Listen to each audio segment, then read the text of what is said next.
প্রিয় দর্শক, সাজেকে যে পাহাড়টাতে উঠতে গেলে সাজেকের স্থানীয় ড্রাইভারদেরও দম বন্ধ হওয়ার উপক্রম হয়, সেই পাহাড়টিতে আপনাদেরকে দেখাবো ওঠা।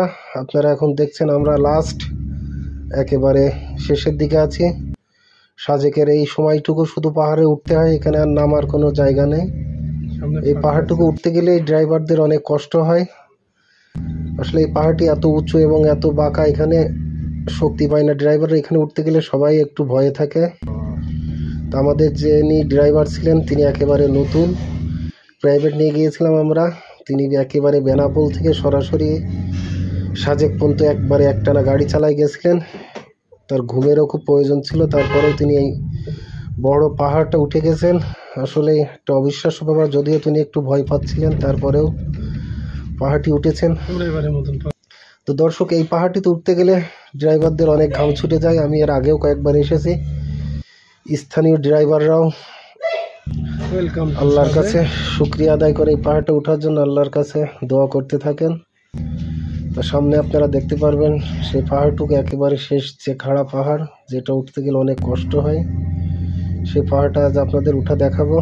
তো দর্শক, আপনারা না টেনে ভিডিওটি সম্পূর্ণ দেখতে থাকুন এবং শেয়ার দিয়ে সকলকে দেখার সুযোগ করে দিন।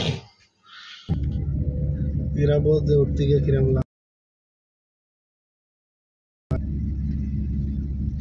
সামনে কয়েকজন যুবককে দেখছেন হাঁটছে। আসলে তাদের গাড়ি লোড নিতে পারবে না, এই জন্য তাদেরকে নামিয়ে দিয়েছেন। এই জায়গায় এমন হয় যে গাড়িগুলো একটু লোড নিতে সমস্যা হয়, তারা কিছু যাত্রী নামিয়ে দিয়ে তাদেরকে হেঁটে আসতে বলেন। তারপরে তারা গাড়িটি উপরে উঠলে উপরে আসে। অনেক গাড়িগুলো আবার দাঁড়িয়ে একটু এখানে ইঞ্জিনটা ঠান্ডা করে নেয়, তারপরে আবার উপরে ওঠে।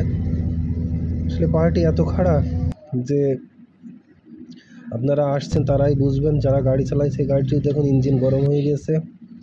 ওদের গাড়ি কিন্তু ভিডিও কোনো স্লো করে না, ভিডিও সঠিকভাবে আছে, কিন্তু পাহাড়টি উঠতে গেলে মনে হচ্ছে ছোলো। আসলে এই পাহাড়টি উঠা যে এত কষ্টকর, লাস্টে শুধু উঠতেই থাকে, যার কারণে এভাবে আসতেই যেতে হয়।